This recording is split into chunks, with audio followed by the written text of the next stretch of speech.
la congregación Beit Tefilá desde el sector Candelaria en Arecibo. Un Shabbat más, dándole toda honra a nuestro poderoso Rey Supremo y dándole un saludo cordial a todos aquellos que nos ven a través de este medio y cada Shabbat están pendientes a la nueva porción de las Escrituras. En este día tenemos la parashá número 31, es la parashá Emor, la cual se encuentra en el libro de Levíticos 21:1 al 24:23, Vayikra 21:1 al 24:23. Y su significado es habla o diles. Y como siempre hacemos una introducción sobre lo que vamos a hablar de esta parashá. En esta sección de Emor, diles, comienza con las leyes especiales de los Kohanim, de los sacerdotes. El Kohen Gadol, que es el sumo Kohanim, el sumo sacerdote, y del servicio en el Mishkan, en el templo.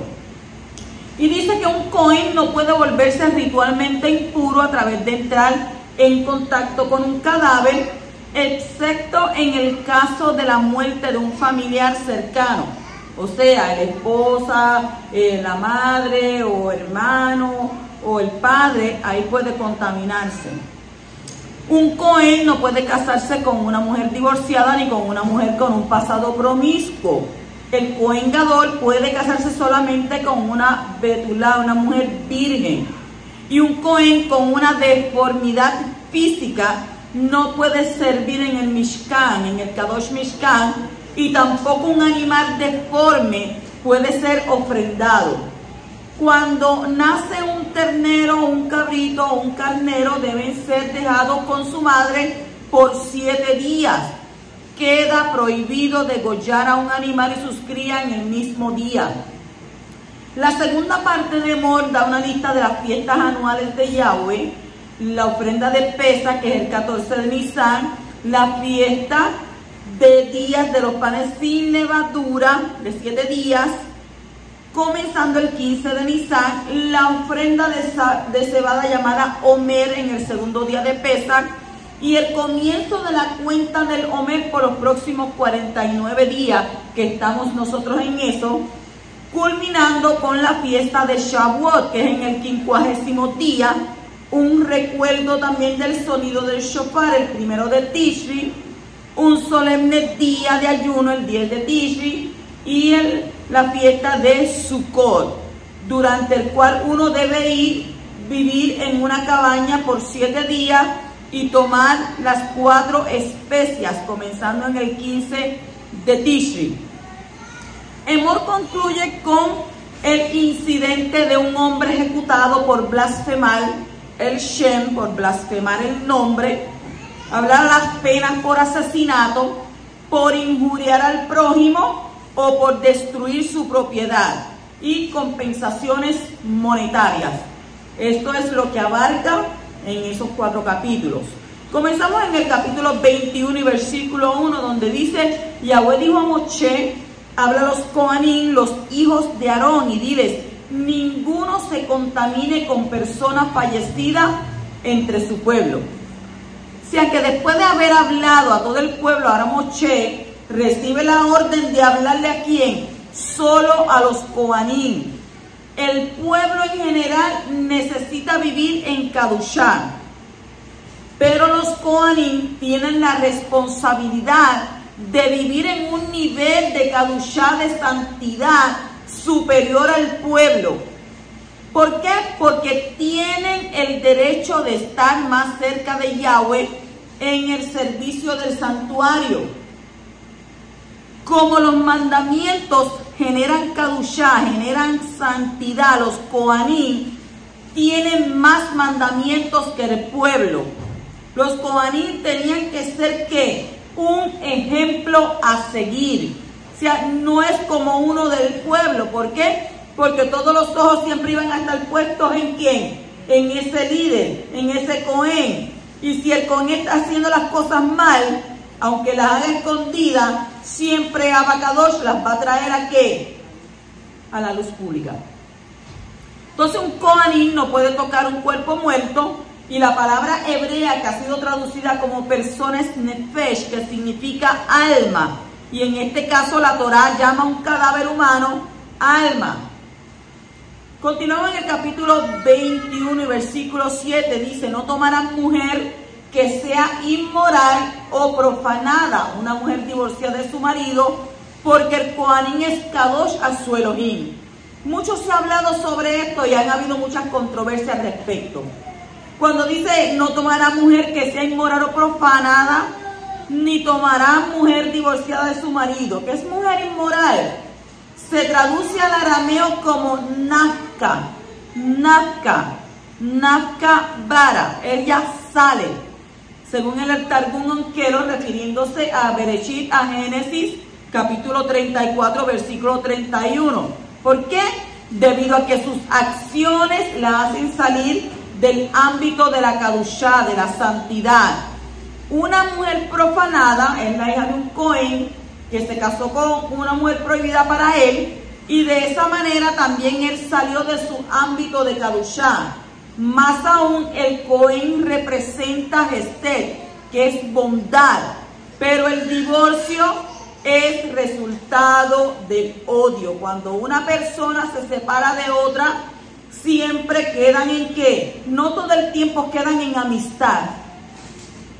No siempre quedan en amistad. ¿Por qué? Porque cuando una persona no queda en amistad con esta persona que se divorció, va a buscar, si todavía hay sentimientos, va a buscar por dónde tratar de ¿qué? De hacerle la vida imposible. Pero si todavía hay resentimiento, de igual forma. Porque entonces la persona, ¿cómo se va a tornar? Celosa. ¿Por qué? Porque ya esta persona no quiere estar conmigo, ya esta persona me echó. Las mujeres pasaban por esta situación. El hombre en tiempos antiguos, cualquier defecto que encontrara en una mujer, no quería estar con ella, inmediatamente iba al bedín y los divorciaban. Y hoy en día los divorcios a veces vienen, ¿por qué? Por odio, por resentimiento, porque la gente no se quiere comunicar, porque la gente no quiere dar su brazo a torcer, porque la gente guarda silencio. Le aplican la ley del silencio, le aplican la ley del hielo, le aplican la ley de la indiferencia. No puedo entender cómo es posible que una persona pueda estar viviendo con otra y pase una semana, y pase 2 semanas, un mes, y esté con la trompa de elefante y ni siquiera le hable. Ni siquiera se dirige a ese ser humano que está ahí al lado tuyo. Entonces, ¿cómo tú puedes decir que amas a Yahweh, al cual tú no has visto, y al ser humano que tienes al lado tuyo, al cual tú has visto, no le toleres y no le ames? Es algo que uno se pone a pensar y dice, ¿cómo puede venir y decir, aleluya, te adoro, ama esto, pero entonces estás viviendo en tu casa, ¿qué? Un caos. Porque no podemos negar que estas cosas suceden en los hogares. Porque nosotros, como siempre yo digo, caras vemos y corazones no sabemos. Pero en el tiempo que estamos viviendo, ya yo tengo que cambiar esa expresión. Caras vemos y traumas psicológicos no sabemos.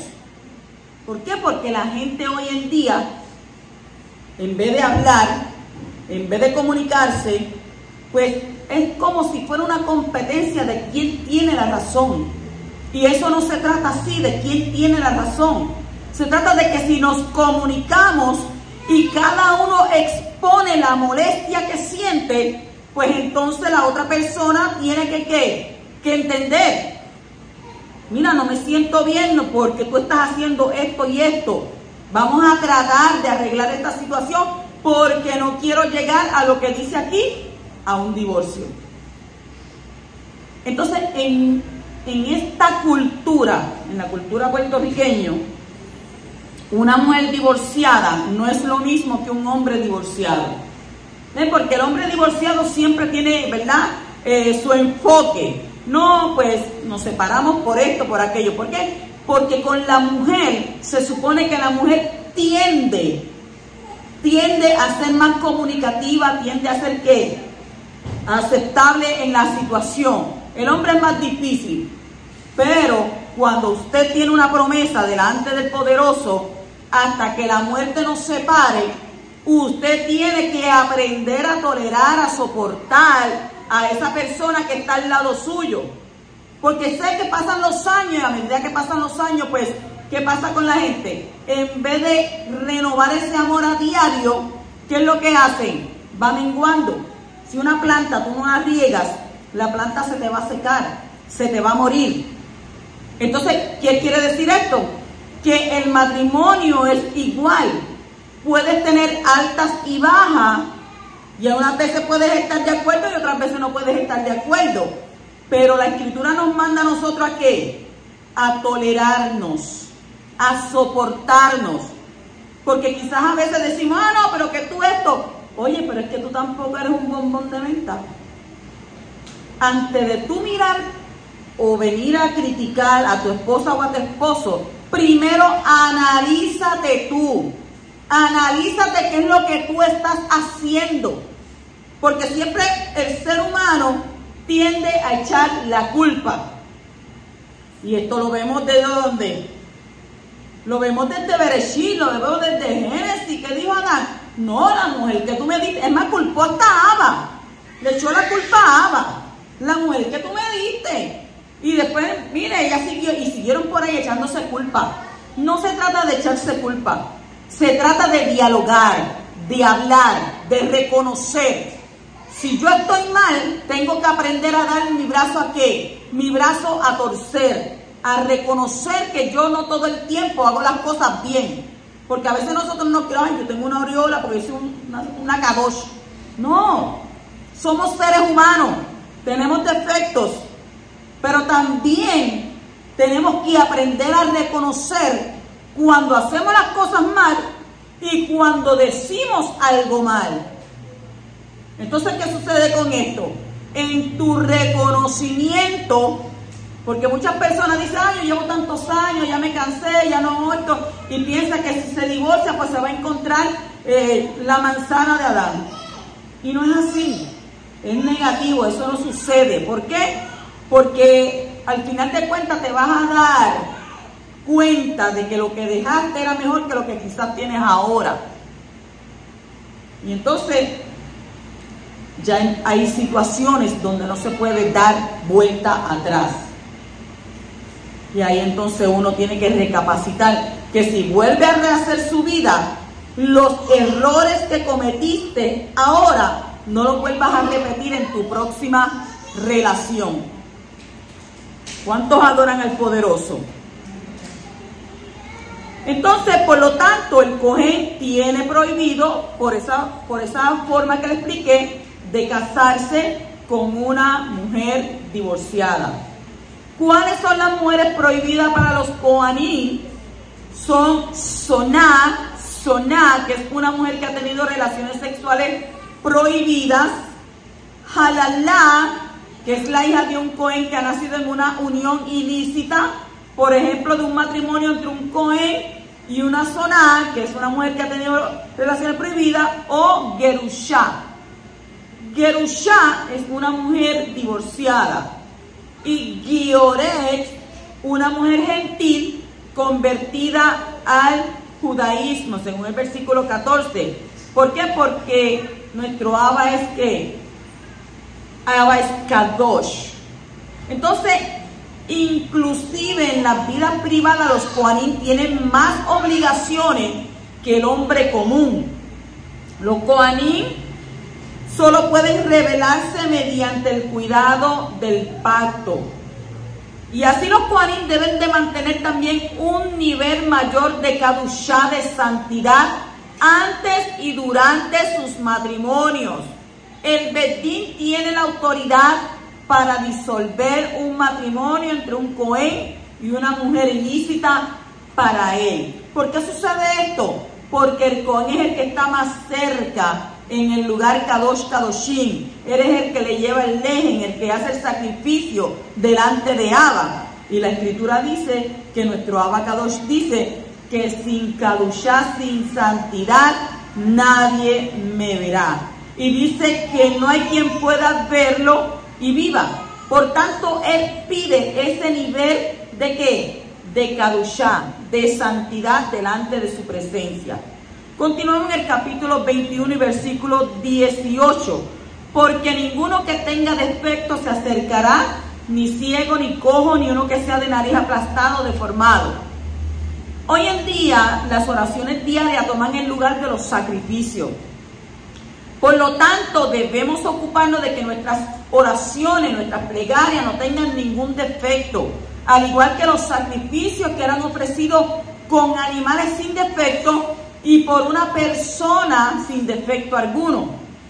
Entonces el Zohar enseña que donde hay temor a Yahweh no hay defectos. Cuando aumentamos nuestro temor a Elohim, alcanzamos una tefilá, una oración sin defectos. ¿Por qué? Porque tememos al poderoso de Israel. En el capítulo 22 y versículo 7 dice: cuando el sol se ponga, quedará limpio y después comerá las cosas sagradas, porque son su alimento. No es el agua de la mikvé en sí la que definitivamente purifica, sino el factor tiempo, marcado por ¿qué? Marcado por el sol. Y el simbolismo de la mikvé es la muerte y la resurrección, y al ponerse el sol se queda purificado el que haya sido sumergido en la mikvé. Y es una alusión al momento cuando murió Yeshua. En esa hora, Yahweh declara puro a los que anteriormente hayan bajado al mikvé para purificarse. Sabemos que un mikvé es donde se da un baño ritual. Entonces, la hora de la tarde es muy importante en el plan de Yahweh. ¿Por qué? Si nos vamos a Génesis, Bereshit, capítulo 3, versículo 8, dice que por la tarde entró el pecado en el mundo.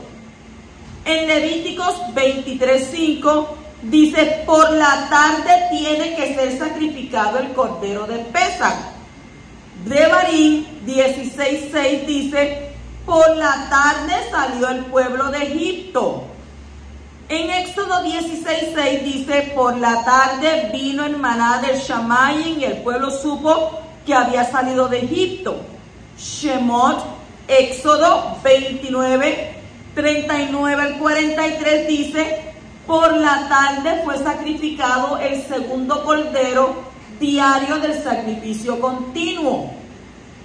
Continuaba en Matitiyá, Mateo 27:46 al 50. Por la tarde Yeshua entregó su ruach, su espíritu. En Éxodo, capítulo 30, versículo 8, versículo 34-36, dice: por la tarde se encendían las lámparas de la menorá en el templo. Primera de Reyes 18:36, que dice: por la tarde cayó el fuego del cielo sobre el sacrificio de Eliyahu en Carmel. En Daniel 9:21 y Hechos 10:9 dice: por la tarde hubo visitaciones angelicales. Johanan 4:6: por la tarde vino la salvación de los samaritanos. Y Zacarías 14:7, que dice: por la tarde volverá el Mashiach Yeshua a la tierra. O sea que todas estas cosas muestran el plan de redención de Yahweh para restaurar el mundo de la caída en pecado que sucedió cuando, por la tarde. Como el pecado entró en el mundo por la tarde, el Mashiach tenía que morir por la tarde y tendrá que volver cuando sea la tarde en la tierra de Israel. Todo el plan de salvación gira alrededor de ¿qué? De las horas que van desde el mediodía hasta la caída del sol. Y esta es la razón por la que una persona queda purificada en esa hora, porque se está conectando espiritualmente con la redención que vino por medio de ¿quién? De Yeshua HaMashiach. Y usted dice: wow, no había notado, no me había dado de cuenta, todo es por la tarde. Y esto es algo, ¿verdad?, que uno tiene que analizar y decir: si todo era por la tarde, pues entonces habrán muchas cosas más en la Torá que siguen siendo en la tarde. Capítulo 22 y versículo 9 dice: guardarán pues mi encargo para que no se carguen de pecado por ello y mueran porque la profanen. Yo soy Yahweh, que los aparto, los separo, los santifico. Aquí se refiere a que el Cohen tiene que guardarse de toda contaminación para poder comer de las cosas consagradas. Si un Cohen come de las cosas consagradas en estado de impureza, es objeto de muerte por parte del Shammai. El pueblo de Israel es un pueblo kadosh, apartado, separado de las demás naciones, destinado de una manera especial al servicio de Abba. Los Kohanim dentro de Israel son más kadosh que el pueblo, es decir, han sido más separados que los israelitas. Y se les exige cumplir más mandamientos para que lleguen a un nivel de Kadushá superior a los Kohanim. No todo el mundo puede ser Kohanim, no todo el mundo puede ser líder. ¿Por qué? Porque cuando tú eres líder, los ojos están puestos sobre ti. Y el ser humano a veces tiende a ser cruel. ¿Por qué? Porque la Escritura dice que del árbol caído hacen leña. Pero no recuerdan tampoco que dice que si 7 veces cae el justo, 7 veces Abba Kadosh lo levanta. Entonces por eso él está sometido a normas todavía más estrictas. Los mandamientos son los que santifican, los que apartan, los que separan a una persona. El pecado consiste en quebrantar los mandamientos. El que dice que los mandamientos ya no tienen validez, está anulando la realidad del pecado y haciendo inútil el sacrificio del Mashiach. Él murió ¿para qué? ¿Para qué él murió?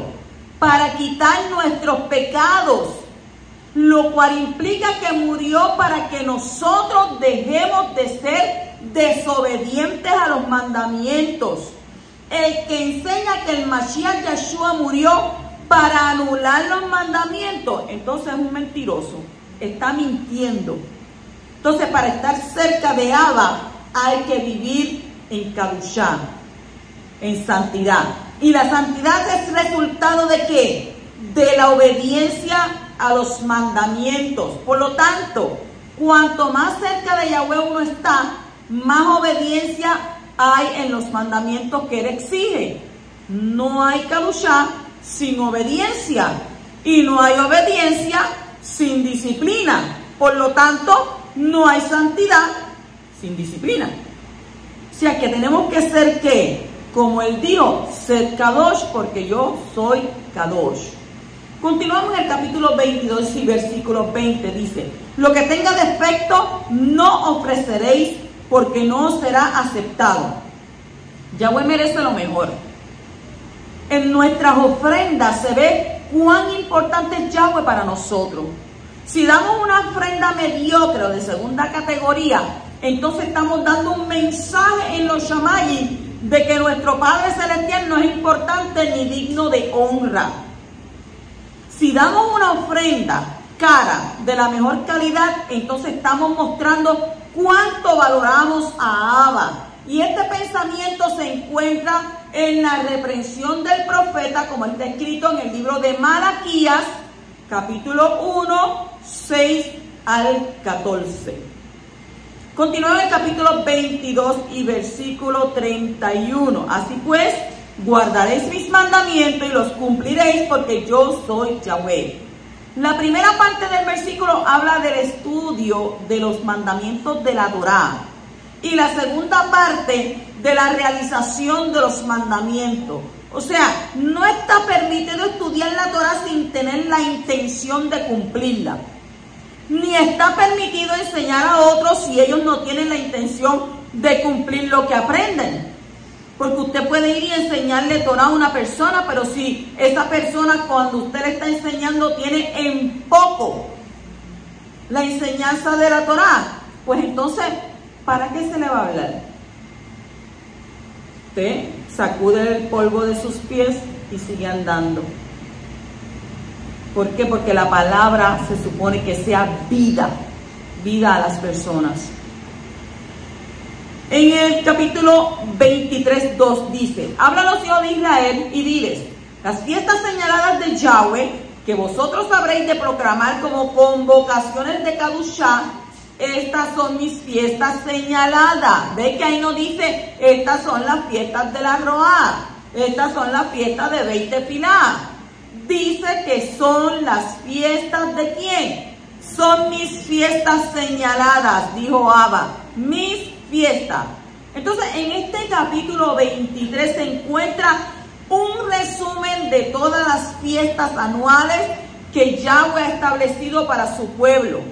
La Torá dice que estas son las fiestas señaladas de Yahweh y que esto nos enseña que originalmente no son las fiestas del pueblo de Israel, sino de ¿quién? De Abba Kadosh. Y el pueblo de Israel no las ha inventado, sino que han sido ¿qué? Reveladas desde el Shammai.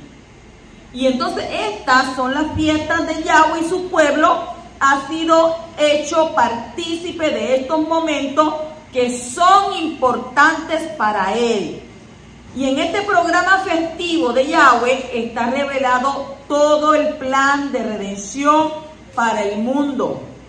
Yahweh no hace nada sin revelar su plan secreto a sus Kadosh profetas, como está escrito en el libro de Amós, capítulo 3, versículo 7. Ciertamente el Creador Yahweh no hace nada sin revelar su secreto a sus siervos, los profetas.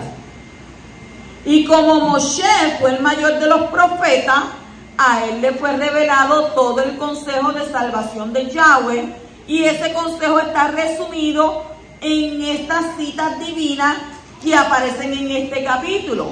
Y el plan de redención de Yahweh gira alrededor del Mashiach, y por lo tanto todas estas fiestas son mesiánicas en su esencia.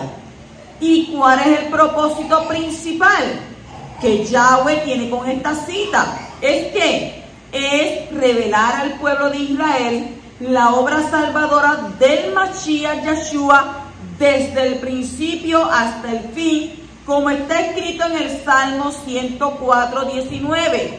Él hizo la luna para las estaciones y el sol conoce el lugar de su ocaso. La palabra hebrea que ha sido traducida como estaciones es precisamente Moadim, y la misma palabra que aparece en Levítico 23. Entonces, este texto nos enseña que la luna fue hecha por causa de estas citas divinas que Yahweh ya tenía que establecidas en su consejo de redención por medio del Mashiach desde la eternidad. La luna fue hecha con el fin de marcar cuándo serán los momentos de visitación divina entre los hombres. Y ese es uno de los propósitos más importantes de la luna, como está escrito en Bereshit, capítulo 1 y versículo 14 al 18. En el capítulo 23:4 dice: estas son las fiestas señaladas por Yahweh, convocaciones de Kadushá que vosotros proclamaréis en las fechas señaladas para ella. Los hijos de Israel tienen la responsabilidad de anunciar estas fiestas anuales en sus tiempos respectivos. Y esta responsabilidad fue asumida por el Sanedrín, la máxima autoridad legislativa, para que todos los hijos de Israel celebrasen la fiesta en el mismo momento. En la actualidad, la gran mayoría de los judíos, de los yahudí, siguen el calendario que fue elaborado por Giler II en el año 358 de la era común. ¿Cuáles son las fiestas mayores? Las fiestas mayores son las que han sido ordenadas por la Torá y se encuentran en Levítico 23. Las fiestas menores son las que han sido añadidas como resultado de acontecimientos históricos importantes en el pueblo yahudí. Y en total hay 8 fiestas anuales mayores divididas en 2 grupos, 4 en cada grupo. Entonces, número 1, Pesach. La Pesach es en el ¿qué? En el 14 de Nisan. Hag Hamatzot, la fiesta de los panes ácimos, el 15 al 21 de Nisan. Omer Reshit, el primer Omer, el día después del Shabbat en Hag Hamatzot. Número 4, Shavuot, Pentecostés, 50 días después del primer Omer. Número 5, Yom Teruah, el día del clamor. Ese es el primer día de Tishri. Yom HaKippurim, el día de expiaciones, el 10 de Tishri. Hag HaSukkot, la fiesta de las cabañas, el 15 al 21 de Tishri. Y la número 8, Shemini Atzeret, que es el octavo día de asamblea, retención o conclusión, que cae el 22 de Tishri. Ahí están las 8 fiestas principales. En el capítulo 23 y versículo 10 dice: habla a los hijos de Israel y dile: cuando entréis en la tierra que yo os daré, seguéis sus miel, entonces traeréis al Cohen un Omer de las primicias, un rechit, de vuestra ¿qué? De vuestra cosecha. Aquí la Torah llama Omer la ofrenda de harina de cebada, que es el mismo que la medida. Y el Omer es determinado como reshit, primicia de la cosecha, lo cual hace referencia a la resurrección del Mashiach Yeshua, como está escrito en 1 de Corintios, capítulo 15, versículo 20, dice: mas ahora el Mashiach ha resucitado de entre los muertos, primicias de los que murieron. Mire que es nuestra primicia, nuestro Mashiach. En el capítulo 23, 11 dice: y él mecerá el Omer delante de Yahweh, a fin de que seáis aceptados. El día siguiente al Shabbat, el Cohen lo mecerá. Ahí había mucha discrepancia con esto, pero vamos a explicar esto. Un Omer es una medida de cebada. Se cuenta durante un periodo de 7 semanas. Y esas medidas nos enseñan que debemos traer la Kadushá, la santidad, hacia los parámetros con los cuales podemos relacionarnos. Tenufá. ¿Qué quiere decir tenufá? Tenufá es el mecer, la ofrenda del Omer en todas las direcciones. Ya le había enseñado, ¿verdad? Este, sur, oeste, norte, arriba y abajo. ¿Qué demuestra? Demuestra que creemos que Elohim gobierna el mundo entero en cada lugar cuando nosotros hacemos esto. Entonces, el mismo mensaje se expresa en la prohibición de comer de la nueva cosecha de trigo hasta que no se lleve la ofrenda del Omer. ¿Dónde vemos eso? En Levíticos, capítulo 23 y versículo 14. Está prohibido comer de la nueva cosecha hasta el día 16 de Nisan, el segundo día de Pesach. Entonces, la ofrenda llevada el segundo día de Pesach, que es un Omer de cebada, alude a la necesidad de ser pacientes. Mediante la ofrenda del Omer, reconocemos que estamos lejos y que estamos dispuestos a esperar hasta que podamos acercarnos a nuestro Elohim. Continuamos en el capítulo 23, versículo 15 al 16. Dice: contaréis desde el día que siga el Shabbat, desde el día en que trajiste el Omer de la ofrenda mecida, contaréis 7 Shabbat completos, contaréis 50 días hasta el día siguiente al séptimo Shabbat, entonces presentaréis una ofrenda de espiga tierna a Yahweh. Vamos a explicar esto, porque mucha gente tiene, ¿verdad?, un poco como que de confusión con esto. En tiempos del segundo templo había 2 opiniones en cuanto a la manera de contar el Omer. Estaban los fariseos y estaban los saduceos, ¿verdad que sí? Présteme su atención para que usted pueda entender esto, que es lo que nosotros seguimos. Los fariseos interpretaron que la palabra Shabbat en este texto se está refiriendo al primer Shabbat de la fiesta de Hag Hamatzot. ¿La fiesta de qué? De los panes sin levadura, panes ácimos, que cae ¿cuándo? El 15 de Nisan, cada año, según el libro de Levíticos, capítulo 23, versículos 6 al 7. También interpretaron en la segunda y tercera palabra Shabbat de este texto, que significa semana, que es uno de los significados de la palabra Shabbat.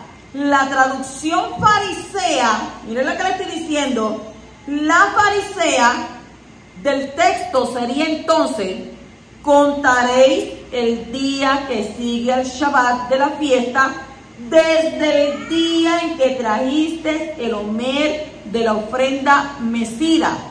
Contaréis 7 semanas completas.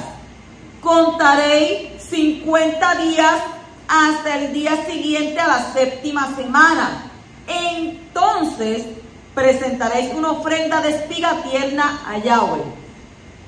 Por lo tanto, el omer se cuenta según la tradición farisea, desde el día 16 de Nisan de cada año.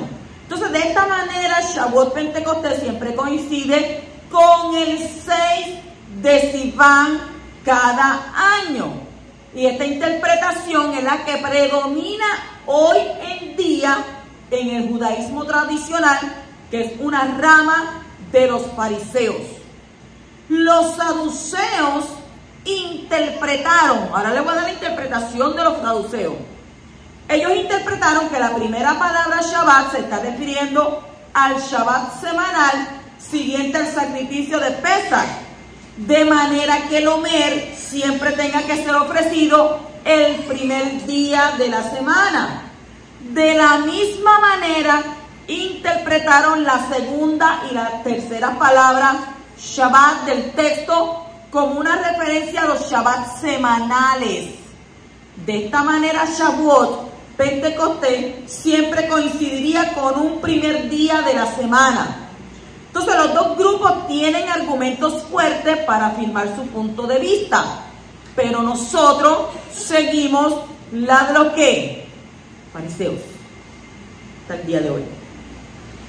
En el capítulo 23 y versículo 27 dice: pero el 10 de este 7º mes será el día de expiación, será convocación de Kadushá para vosotros, y humillaréis vuestras almas y presentaréis una ofrenda encendida a Yahweh. Yom Kippur trasciende el tiempo, por lo tanto puede traer expiación para todos los tiempos y momentos en que la persona pecó. Aunque alguien haya estado pecando durante muchos días, o al año, o durante una porción importante de su vida, siempre podrá arrepentirse. Mientras tiene vida, hay esperanza. Así como Yom Kippur es el día que trasciende el tiempo y el espacio. Entonces, ayunar anula los deseos del alma. Mire qué difícil se le hace a la gente ayunar. Pero cuando usted ayuna, usted siente un alivio, más que un alivio corporal, espiritual. Entonces, como regla general, el alma se ve subyugada a los deseos y anhelos del cuerpo. Sin embargo, cuando la persona le niega alimento al cuerpo, el alma se vuelve el amo y puede entonces inducir al cuerpo a seguirla, porque ya no es el cuerpo el que te manda a ti, sino que ¿qué? Cuando tú ayunas, tu alma ¿qué? Es la que se vuelve el amo. Capítulo 23 y versículo 39 dice: pero el día 15 del 7º mes, cuando hayáis recogido el fruto de la tierra, celebraréis la fiesta de Yahweh por 7 días, con cese en el primer día y cese en el 8º día. Este versículo también empieza con pero. Hay un pero. Entonces Rashi dice que es porque el sacrificio de paz adicional para la fiesta Musaf se ofrece incluso si la fiesta cae en Shabbat. Y se puede entender que como Sukkot constituye algo fuera de lo común en comparación con las demás fiestas. Y es la única fiesta que ordena un regocijo delante de Yahweh. De esa manera Sukkot constituye algo diferente y por eso está la palabra pero en el versículo 39. Ese día usted no va a venir compungido, afligido, triste. No, ¿por qué? Porque Él te convoca ¿a qué? A que vengas delante de Él regocijado, contento. ¿Cuántos dicen amén a eso? En el capítulo 23 y versículo 40. Dice, el primer día tomaréis para vosotros frutos de árboles hermosos, hojas de palmera y ramas de árboles frondosos, sauces de río, y os alegraréis delante de Yahweh, vuestro Elohim, por 7 días. ¿Por cuántos días se supone que vamos a estar celebrando esta fiesta? Por 7 días. Y entonces ahí estaremos regocijados delante de Él. ¿Con qué? Con hojas de palmera, con ramas de árboles frondosos. Capítulo 24, versículo 22, dice, y habrá una misma ley para vosotros, será tanto para el forastero como para el nativo, porque yo soy Yahweh vuestro Elohim. No todos los mandamientos de la Torá aplican a todos los hijos de Israel y a los conversos, pero la misma Torá aplica a ambos grupos. No hay una Torá para el israelita nativo y otra para el prosélito. En Sukkot hay un mandamiento para recoger 4 tipos de plantas y alegrarse con ellas delante de Yahweh. La Torá no especifica cuáles son todas, pero la tradición nos ayuda a identificar las 4. ¿Cuáles son esas 4? El etrog. El etrog es una variedad de la sidra que se parece a un limón grande, amarillo. Lulav. Lulav es palmera datilera, una palmera de dátiles. Hadassah es mirto. Y arabot, que es sauce de río. Así que celebremos la fiesta alegrándonos, regocijándonos delante de Abba, como está escrito en 1 de Corintios, capítulo 5 y versículo 8. En el capítulo 24 y versículo 22 dice, habrá una misma ley para vosotros. Será tanto para el forastero como para el nativo, porque yo soy Yahweh vuestro Elohim. No todos los mandamientos de la Torá aplican a todos los hijos de Israel. ¿Cuántos saben eso? Y a los conversos. Pero la misma Torá aplica a todos nosotros. Entonces, nosotros tenemos que ¿qué? Fuimos injertados, dice la Escritura, ¿verdad? Fuimos injertados en la savia, fuimos injertados en ello. Por tanto, nuestro Mashiach, ahora que nosotros somos ¿qué? Conversos, no hay una Torá para el israelita, no hay una Torá para el profesor, pero entonces los conversos por Mashiach tienen el estatus de hijos de Elohim, porque el mismo estatus que un judío que ha sido regenerado en su espíritu por medio de Mashiach Yeshua. Sin embargo, hay mandamientos que aplican sobre el judío nativo que no aplican sobre los convertidos por el Mashiach. Hay mucha enseñanza sobre esto en las cartas del Shaliach Shaul para los ex gentiles que han sido convertidos al poderoso de Israel. ¿Por medio de quién? De Yeshua HaMashiach. En el capítulo 24 y versículo 23 dice, Moshe entonces habló a los hijos de Israel y ellos sacaron fuera del campamento al que había maldecido y lo apedrearon. Los hijos de Israel hicieron tal como Yahweh había mandado a Moshe. ¿Quién mandó a matar a este hombre? Yahweh Sebaot. O sea que el procedimiento para la lapidación debería ser el siguiente. Miren cómo lo harían. Empujar al condenado desde un lugar alto para aliviar su dolor, tirarle piedras, colgar el cadáver y enterrarlo antes de la caída del sol. ¿Aminora es el dolor? O sea, que antes de usted maldecir el nombre del poderoso, como yo he visto tantas personas que lo dicen como decir agua o como decir aguacate, maldiciendo el nombre de nuestro Abba, cuando dice la Escritura, no tomará su nombre en vano. Porque aunque la gente dice, no, que es Dios, que es Elohim, todos sabemos que al único Elohim que se está refiriendo es el que está en los Shamayim.